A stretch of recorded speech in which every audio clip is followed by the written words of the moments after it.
For today's vlog, we will be discussing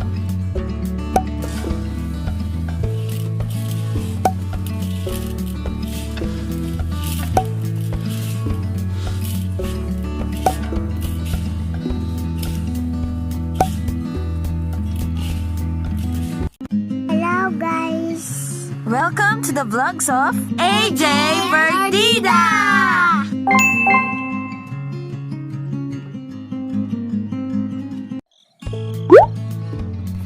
What is pumice?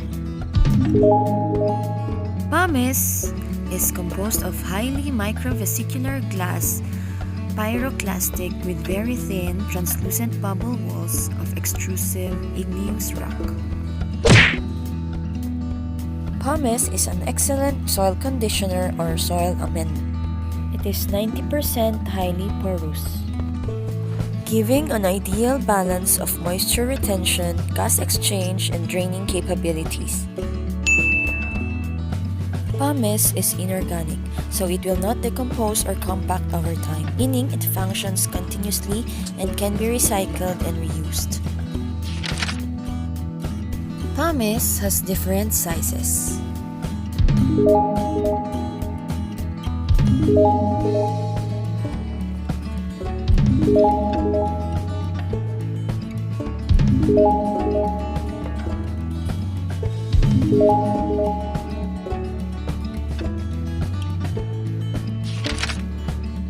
So, how to use pumice in succulents?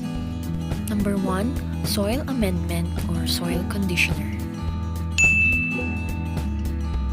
To improve drainage for succulents, mix 25% pumice with 25% garden soil, 25% compost, and 25% large grain sand.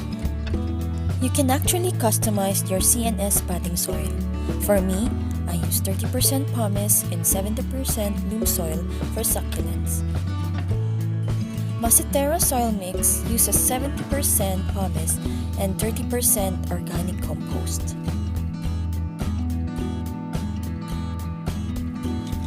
Pumice creates spaces and potting mediums for water and air. It loosens the density of heavy clay garden soils, letting in the air and water plants need. It also increases water retention in light and sandy soils.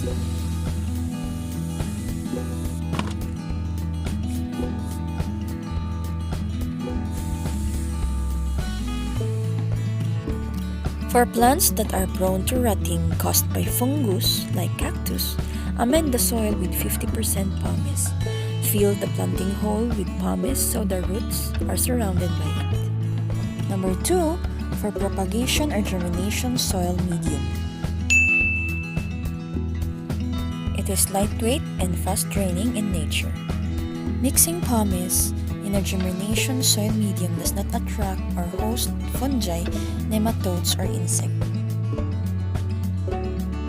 Start cuttings that rot easily in pure pumice. This will promote new growth of roots.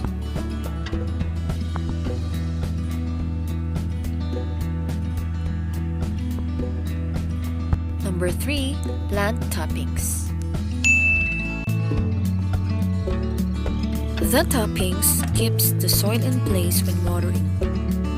Aside from aesthetic or beautification purposes, pumice prevents numerous weeds to grow surrounding the succulents.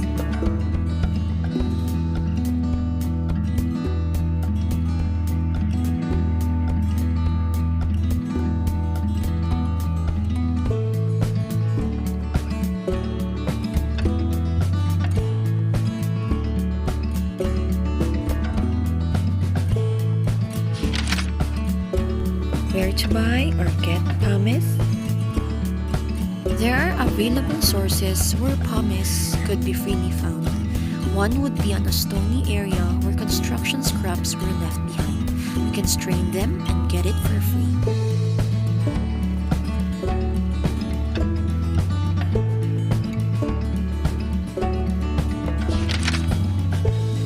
If there's no available, it's time for online shopping. I shop pumice stone through Shopee because it's far more cheaper than garden shops. Before ordering online, search for reviews and feedbacks and find discounts. Recommending to you these two sellers where I bought my pumice for only 15 to 20 pesos per kilogram.